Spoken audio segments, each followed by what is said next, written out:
Bendiciones. Soy el doctor Aníbal Rocheta y estaremos instruyendo sobre el metaanálisis.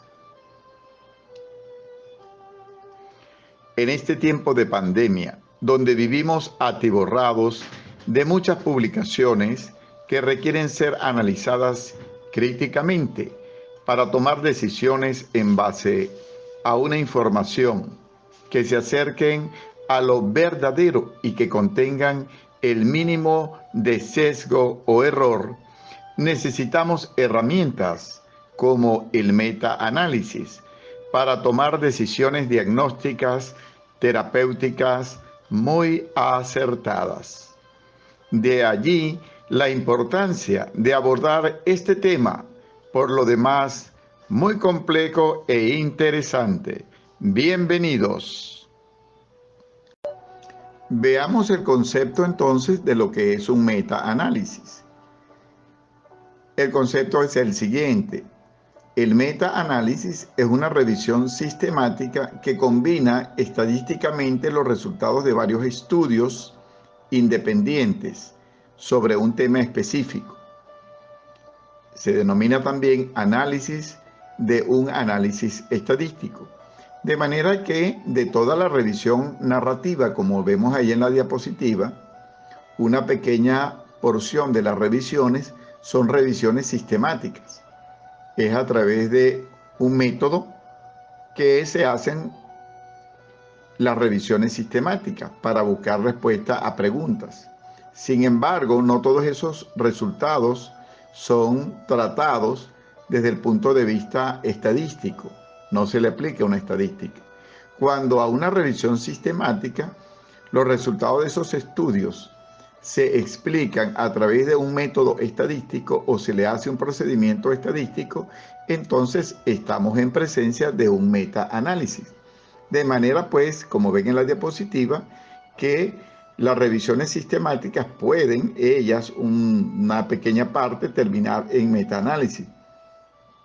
O sea que para hacer un metaanálisis tenemos que hacer una revisión sistemática, pero no toda revisión sistemática termina o es denominada como metaanálisis.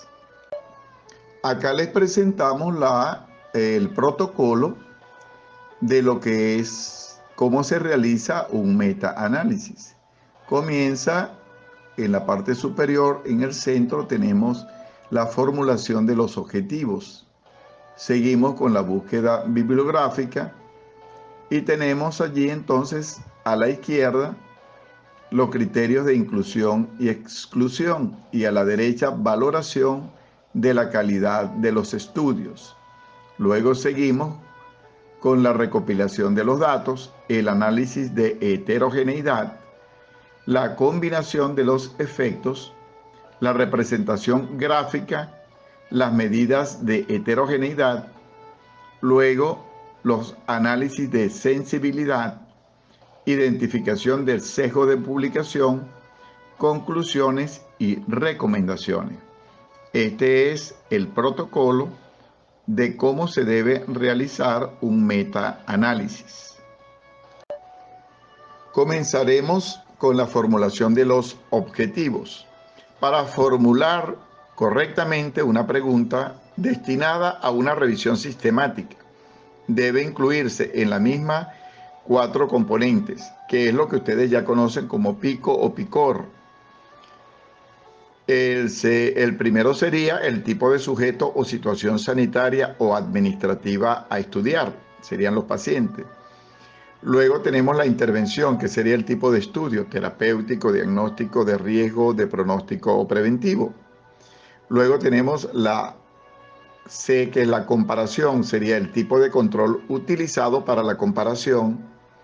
Y luego tenemos el outcome o resultados, que sería el resultado a considerar.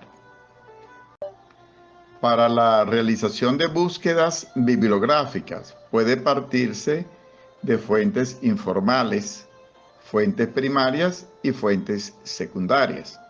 Las bases automatizadas más importantes son Medline, Embase, SciSearch o Science Citation Index. También tenemos las bases Cochrane, surgidas a partir de la colaboración con Crane, que son bases formadas por grupos de expertos que revisan temas concretos y lo envían al centro de Baltimore, que ha elaborado un registro internacional de ensayos clínicos. Los investigadores con esta información deben considerar aspectos importantes, como es las características de los estudios, la calidad metodológica y los resultados de los estudios, como veremos más adelante. No todos los trabajos recuperados podrán incluirse en el metaanálisis. Habrá que establecer, pues, cuáles van a ser los requisitos que se van a exigir a un estudio para consentir su inclusión. Como en particular, en cualquier estudio estadístico, el diseño muestral es un determinante de la utilidad y validez científica de los resultados. En un metaanálisis, las unidades muestrales son los resultados de estudios publicados o no publicados. Los criterios de inclusión y de exclusión dan una definición de caso para los resultados que se van a utilizar en la síntesis. En cuanto a la valoración de los estudios, hay muchas escalas para medir la calidad de los estudios, que van asignando distintas puntuaciones a cada uno de ellos. Sin embargo, hay algunos aspectos básicos que hay que controlar a partir de la información metodológica obtenida, como lo es el diseño del estudio, la posibilidad de combinar los distintos trabajos, el control de sesgo mediante determinación del tamaño muestral mínimo, la duración de seguimiento más breve admitida, que la asignación sea realmente aleatoria o que se efectúe realmente doble ciego cuando sea necesario, y que el análisis estadístico de cada estudio se haya realizado correctamente. Entrando ya en la recopilación de los datos, el meta investigador debe extraer de los estudios datos consistentes y elegir las técnicas estadísticas más adecuadas para su análisis. En cuanto a este término de heterogeneidad, es importante entender que estamos trabajando con estudios individuales previamente realizados, y cada estudio tiene características diferentes en cuanto a diseño, población, métodos, que aumentan la posibilidad de no ser homogéneos o simplemente que son heterogéneos. Y la idea es tratar de minimizar esta heterogeneidad en los resultados. La heterogeneidad se define como una inconsistencia en el efecto del tratamiento en los estudios primarios. Cuando la heterogeneidad sustancial existe, la agrupación de datos de múltiples ensayos y la presentación de un solo resumen de estimación puede ser engañoso y deben ser evitados o no deben realizarse el estudio o el metaanálisis. Las inconsistencias en los resultados del estudio en un metaanálisis reducen la confianza en sus conclusiones, de manera que los autores pueden tomar la decisión en la realización de un metaanálisis de no seguirlo realizando por cuanto hay mucha heterogeneidad, o buscar otras alternativas, como es la realización de una metaregresión, que es un modelo de regresión que permite evaluar si dichas características pueden explicar la heterogeneidad. Una forma de evaluar heterogeneidad es cuando observamos en un diagrama de bosque, conocido como forest plot, donde podremos decir que existe heterogeneidad cuando los estimados de los estudios se ubican separadamente entre sí y se alejan sus intervalos de confianza. Observen nada más el círculo rojo. En cuanto a heterogeneidad, vamos a ampliar un poco más el concepto. Los metaanálisis se llevan a cabo combinando los resultados de estudios con diferentes protocolos sobre pacientes diferentes y las dosis pueden también ser diferentes. Los estudios presentan, por tanto, heterogeneidad, o sea que son diferentes en cuanto a diseño, en cuanto a protocolo, incluso dosis. Existen varios tipos de heterogeneidad, tanto la clínica, metodológica y la estadística, que es la que generalmente analizamos nosotros en el metaanálisis. Pero veamos bien qué es una heterogeneidad clínica. La variabilidad en los pacientes, las intervenciones y los resultados estudiados se pueden describir como una diversidad clínica, o sea, una heterogeneidad clínica. Son distintos un estudio realizado con una población asiática que una americana y que una latinoamericana. El hecho nada más porque son razas diferentes y pudieran tener signos, síntomas en algunos estudios y en otros no. En cuanto a la heterogeneidad metodológica, la variabilidad en el diseño del estudio y el riesgo de sesgo se puede describir como diversidad metodológica. Entonces, en este caso, si hay una diversidad metodológica, habría una heterogeneidad metodológica. Y en cuanto a la heterogeneidad estadística, la variabilidad en los efectos de la intervención que se evalúan en diferentes estudios se conoce como heterogeneidad estadística. Y esta, por supuesto, es consecuencia de la diversidad clínica o metodológica de lo anterior. Se manifiesta en que los efectos de la intervención observados son más diferentes entre sí que lo que sería de esperar si se debieran solo al error aleatorio o al azar. En cuanto al análisis de la heterogeneidad estadística que nos compete en el ámbito del metaanálisis, esta puede hacerse a través de métodos estadísticos y gráficos. Dentro de los métodos estadísticos tenemos la prueba Q propuesta por Dersimonian y Laird y la prueba I al cuadrado de Higgins. Y dentro de las pruebas gráficas tenemos el gráfico de Galbraith y el gráfico de Labbe, que veremos más adelante. La prueba Q, propuesta por Dersimonian y Laird, preferida por cuestiones de validez y sencillez computacional, a pesar de sus ventajas, esta prueba estadística presenta una baja potencia, debido principalmente a que el número de estudios primarios que se suelen considerar en general es pequeño. Se dice que no más de 30 estudios permite. De ello se deduce que la falta de heterogeneidad estadística no se puede considerar como evidencia de homogeneidad, ya que pudieran no detectarse diferencias estadísticas significativas, incluso en metaanálisis con niveles moderados de heterogeneidad. Se debe tener cuidado con la interpretación de este chi cuadrado, ya que estamos acostumbrados a una significancia de P menor a 0.05.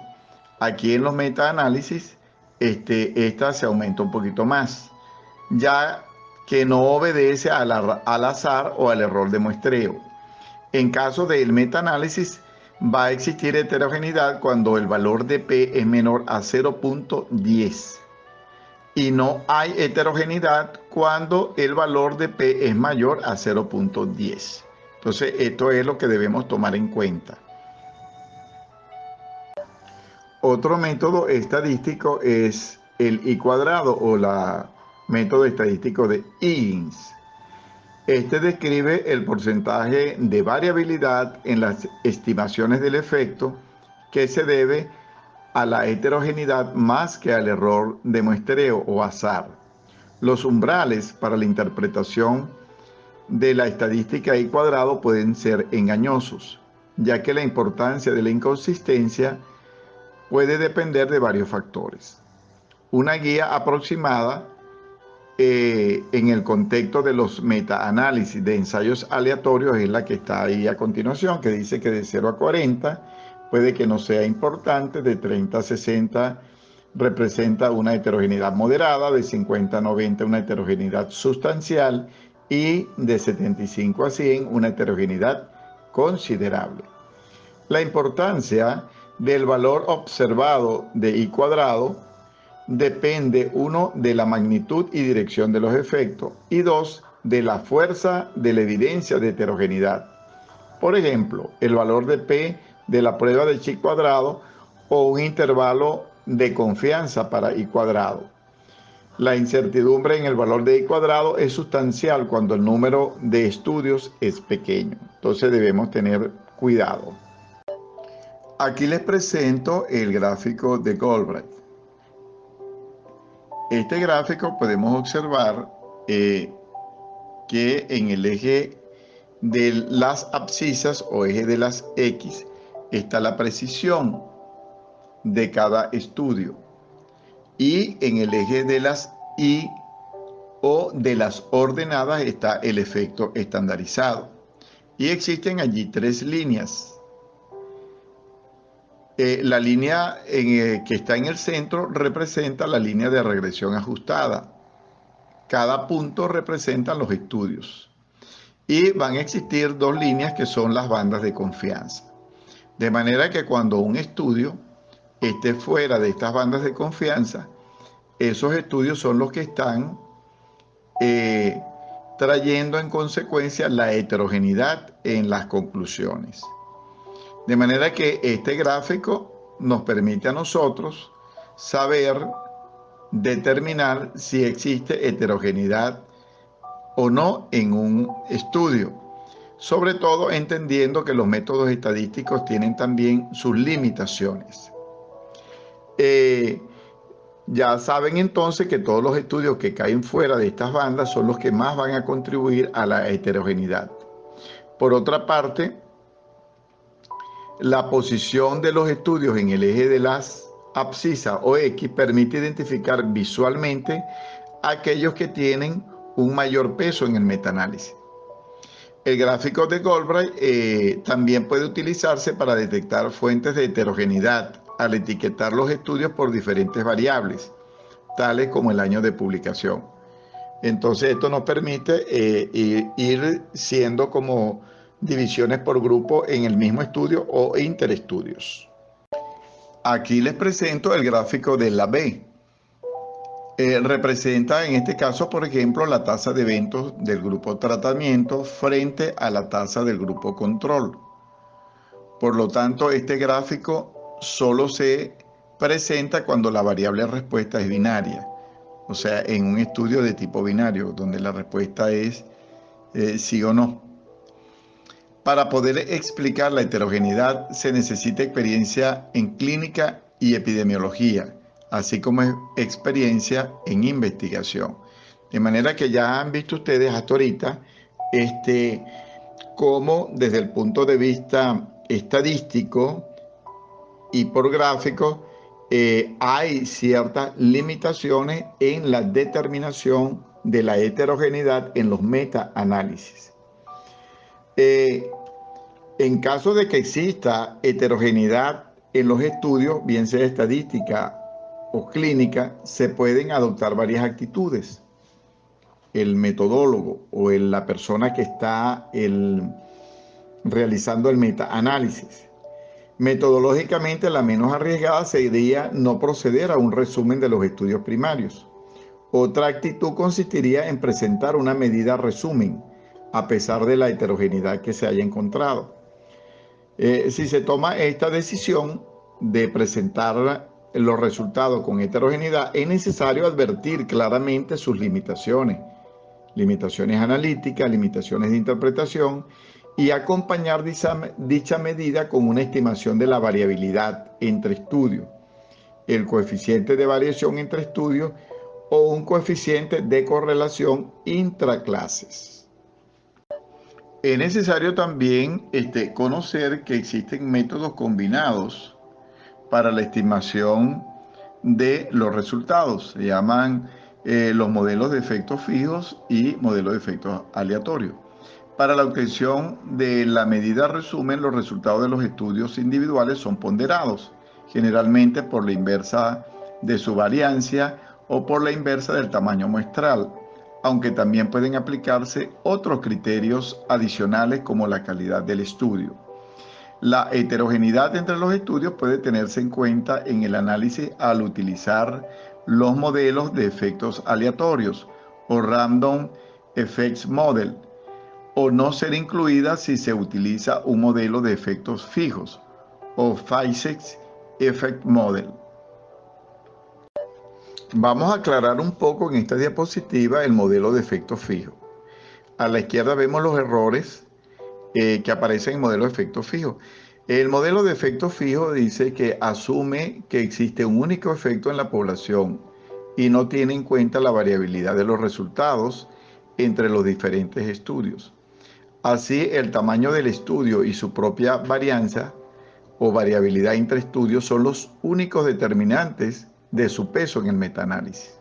Un metaanálisis de efecto fijo es válido bajo el supuesto de que todas las estimaciones del efecto estiman el mismo efecto de intervención subyacente al que se hace referencia de diferentes formas, como un supuesto de efecto fijo, un supuesto de efecto común o un supuesto igual suposición de efecto. Sin embargo, el resultado del metaanálisis se puede interpretar sin hacer tal suposición. En cuanto, vean a la derecha, el modelo de efectos aleatorios, por el contrario, tiene en cuenta la posible heterogeneidad al considerar que los efectos de la exposición, intervención en la población son diversos y que los estudios incluidos en la revisión son solo una muestra aleatoria de todos los posibles efectos. Así, la ponderación de los estudios bajo este tipo de modelos considera no solo su propia varianza o variabilidad entre estudios, sino también la que puede existir entre los estudios o variabilidad entre estudios. Una variación del método de la varianza inversa es incorporar la suposición de que los diferentes estudios están estimando efectos de intervención diferentes, pero relacionados. Entonces, tenemos ahí el modelo de efecto fijo, que se considera que siempre va a existir una misma dirección en los estudios en cuanto a los resultados, mientras que el efecto aleatorio dice que hay variabilidad. En esta diapositiva les estoy presentando el denominado Forest Plot o diagrama de bosque, también conocido. Este es un gráfico que muestra los resultados de cada estudio. Muestra también el resumen estadístico de dichos estudios. Vamos a desglosarlo por columna y ustedes se van a ir ubicando en la diapositiva. La primera columna designa o corresponde a la identificación de cada estudio, que usualmente incluye el apellido del primer autor y el año de publicación del estudio. Se debe tomar en cuenta que los estudios tengan diseño y metodología similar, para no mezclar estudios con una medida de asociación diferente a otra. En la segunda columna se describen las características del grupo de intervención. Aquí tenemos el grupo 1, sería la segunda columna, y en la tercera columna estaría el grupo control o grupo 2. Aquí se va a describir el número de eventos y el total de personas incluidas en cada estudio para los desenlaces. Muchas veces aquí hay medidas también de desviaciones estándar y otras medidas de asociación. Entonces ya vimos la primera columna, la segunda y la tercera. Viene la cuarta columna. Ven ustedes allí un gráfico. Este gráfico tiene una línea vertical, se llama línea de no efecto. Quiere decir que lo que toque esta línea va a representar que no hay diferencia entre los dos grupos. Cuando los estudios tienen variables dicotómicas, esta línea de no efecto tiene el valor de 1. Y cuando las variables son continuas, esta línea tiene el valor de 0, para que tengan en cuenta eso. Los cuadros que ven allí en ese gráfico representan el efecto evaluado y su tamaño va a depender de su efecto en el análisis. Quiere decir que cuadros grandes tendrán un efecto grande, o sea, una población bastante grande, mientras que los cuadros pequeñitos tendrán poblaciones pequeñas. Y eso lo van a relacionar con las líneas horizontales también. Las líneas horizontales representan el intervalo de confianza. Mientras más larga, hay resultados menos precisos. Y cuando hay una punta de flecha, indica que son muy largas. El diamante. El diamante representa el efecto global. Si el diamante cruza la línea de no efecto, no se puede sacar conclusión. La parte central del diamante representa el efecto mayor, global, y los extremos, el intervalo de confianza del diamante. En la quinta columna representan los pesos numéricos de cada estudio en porcentajes, y la sexta columna representa la medida de asociación, en este caso la SMD o diferencia de media estándar. Aquí vemos también los intervalos de confianza y también observamos aquí que el modelo utilizado de combinación de resultados es el RE Model o modelo de efectos aleatorios. Ahí también están definidos. En la parte inferior a la izquierda visualizamos la heterogeneidad y sus pruebas. Tenemos la prueba Q propuesta por Dersimonian y Lehr. En este caso tiene un valor de 5.35. Vemos allí una letra DF que se llaman grados de libertad. Aquí en el estudio el grado de libertad es de 5. Y vemos el valor de P con esa prueba, la prueba Q o chi cuadrado, y nos da una P igual a 0.375. Tenemos entonces al lado la prueba I al cuadrado que nos da 0.0%, lo que nos habla a favor de no heterogeneidad en este forest plot. En este forest plot es para representar en el gráfico o la cuarta columna que es un metaanálisis con resultados dicotómicos, por lo que la línea de no efecto tiene un valor de 1. Simplemente era para señalarles eso. Pero generalmente en los estudios ustedes van a conseguir forest plot o diagrama de bosque un poco más amplio. Por ejemplo, aquí tenemos nosotros donde aparece en este forest plot los detalles del estudio, el número de estudios que son 3, los datos del grupo experimental y grupo control con el número de participantes y la desviación estándar, los resultados que contienen. Está el gráfico, el peso de cada estudio y la diferencia de medias en un modelo de efecto fijo. Observamos que en las pruebas de heterogeneidad el valor de P es igual a 0.55, o sea que es mayor a 0.10 como habíamos descrito anteriormente, y el valor de Higgins o I al cuadrado es de 0.0%. O sea que aunque son contradictorios, no podemos descartar en ellos de que exista heterogeneidad. Entonces nos iríamos a las pruebas gráficas que nos ayudarían también. En esta diapositiva es simplemente para enfatizar sobre los intervalos de confianza. Cuando ellos no atraviesan la línea de no efecto, el intervalo de confianza es significativo. Y cuando ellos cruzan la línea de no efecto, el efecto del intervalo de confianza no es significativo. Entonces simplemente al nosotros observar esto gráficamente ya nos estamos orientando en qué efecto o qué impacto tienen esos estudios sobre el resultado. El Comité Internacional de Revistas Biomédicas publicó los requerimientos para la sección de manuscritos de la revista biomédica. Los métodos estadísticos con suficientes detalles para que el lector tenga acceso a los datos originales a fin de verificar los resultados aportados. Y ellos recomiendan el uso de los intervalos de confianza y evitar depender solamente de los valores de pi. Y nos sugieren estos ejemplos hipotéticos con los intervalos de confianza.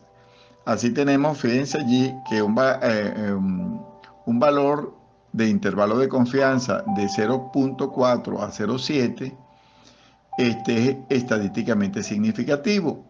Un valor de 0.6 a 1.5 no tiene una diferencia significativamente estadística.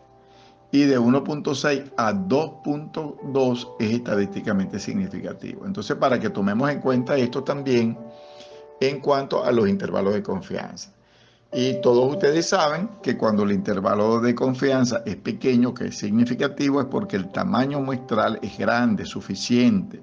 Mientras que cuando el intervalo de confianza es muy amplio, por ejemplo, este de 0.6 a 1.5, entonces el intervalo de confianza amplio nos está indicando que el tamaño muestral es pequeño y por lo tanto el impacto que tenga esta muestra también no va a tener un efecto estadísticamente significativo. Para resumir entonces y concluir con lo del forest plot o diagrama de bosque, ¿qué debemos identificar en un forest plot? La heterogeneidad de los efectos, el peso de los estudios, los intervalos de confianza, la disposición del diamante y el test del efecto global. En cuanto al sesgo de publicación o denominado también sesgo de reporte, se refiere a la exclusión sistemática de estudios que responden a la pregunta pico. Puede presentarse por sesgo de publicación cuando no se han publicado todos los estudios que se han realizado, bien sea por idioma, por problemas en las citas. Resulta de importancia, pues en varios casos se publican más los resultados significativos que los no significativos, lo cual causa que el estimado global del metaanálisis, al tomar en cuenta solo los estudios publicados con resultados significativos, este metaanálisis sobreestime el efecto real de la intervención. Existen pues diversas maneras para evaluar el sesgo de reporte o el sesgo de publicación, dentro de los cuales tenemos el gráfico del embudo o denominado también funnel plot, las pruebas de Egger y de Beck, el Trim and File Method y los modelos de selección. De esto vamos a mencionar el funnel plot, que es uno de los más usados, y el de Egger y de Beck.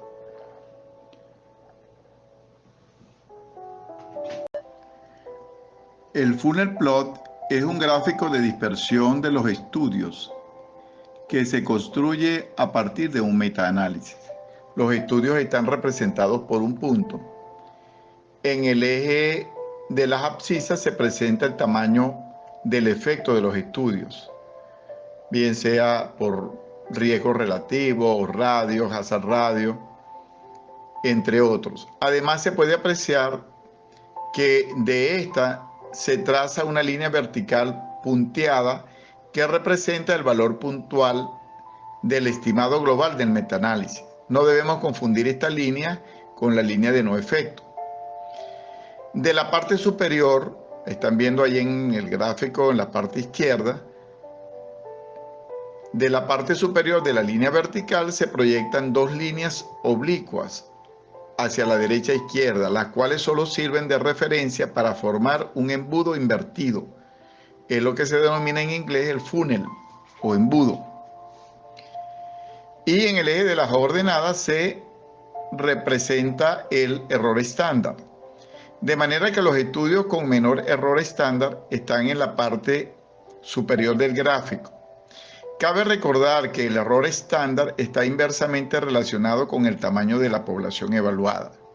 Debido al error aleatorio, los resultados de los estudios individuales deberían estar uniformemente distribuidos alrededor de esa línea vertical que muestra el efecto global, tomando idealmente una distribución de una forma de embudo. Ahí entonces tienen en la parte de la izquierda, tienen un tipo de embudo y en la derecha tienen otro tipo de embudo. No me los vayan a confundir.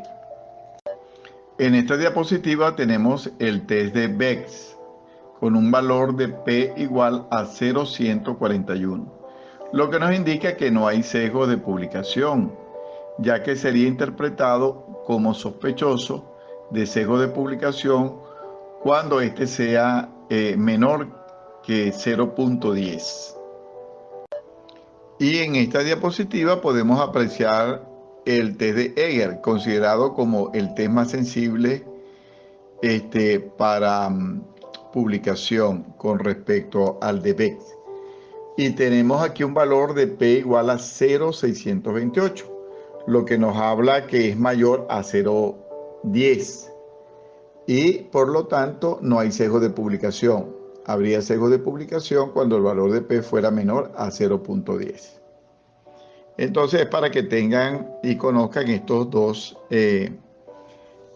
funnel plot, el de Beck y el de Egger.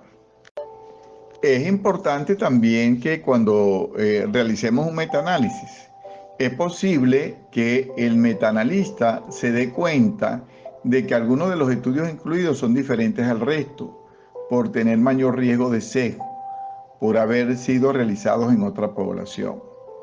Si es que él cree que estos estudios podrían estar modificando artificialmente el estimado global, se puede recomendar hacer un nuevo metaanálisis, excluyendo por lo tanto estos estudios.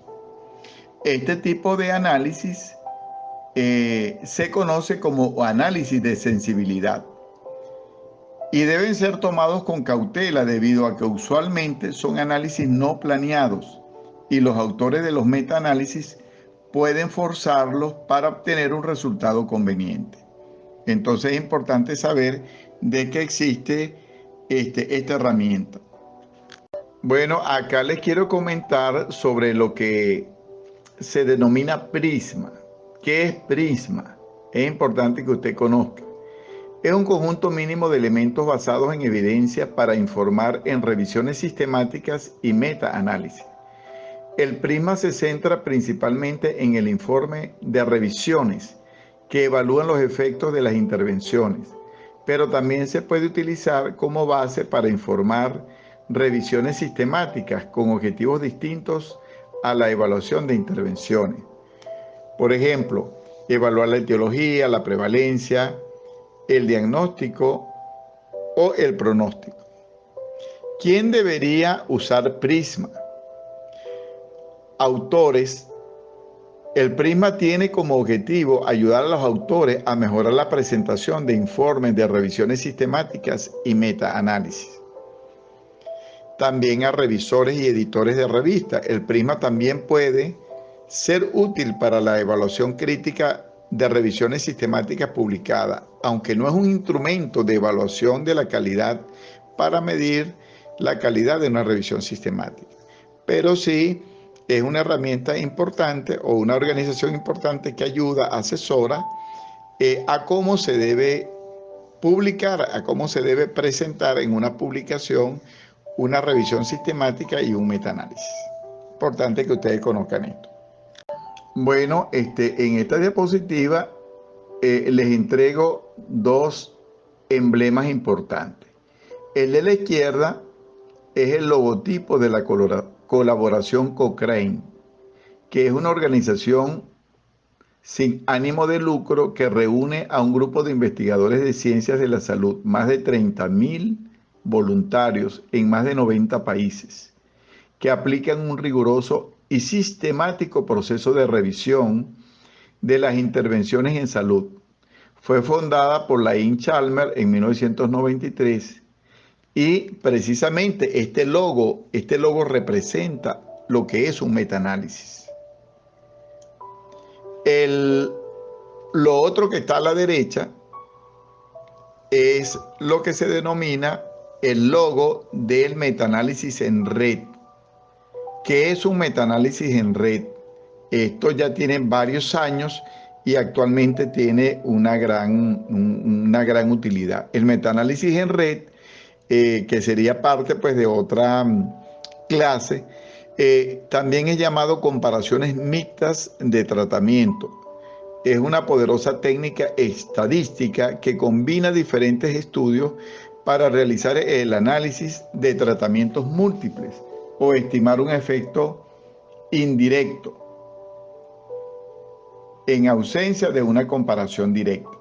Estos estudios se realizan mediante el desarrollo de una red de análisis, lo que permite calcular los efectos relativos de todos los tratamientos o intervenciones incluidos en la red simultáneamente, utilizando técnicas que utilizan los análisis directos e indirectos de la evidencia. Bueno, por su atención muchas gracias y les dejo un pensamiento que Dios nos ha entregado para cumplirlo. Cuando enseñas compasión y amor de Dios, así crecerá tu sabiduría. El Señor nos ha entregado esto y es lo que estamos cumpliendo. Bueno, muchas gracias. Estaremos pendientes de cualquier pregunta. Y por supuesto, en la siguiente presentación será un ejercicio práctico sobre el análisis de un metaanálisis. Buenas noches.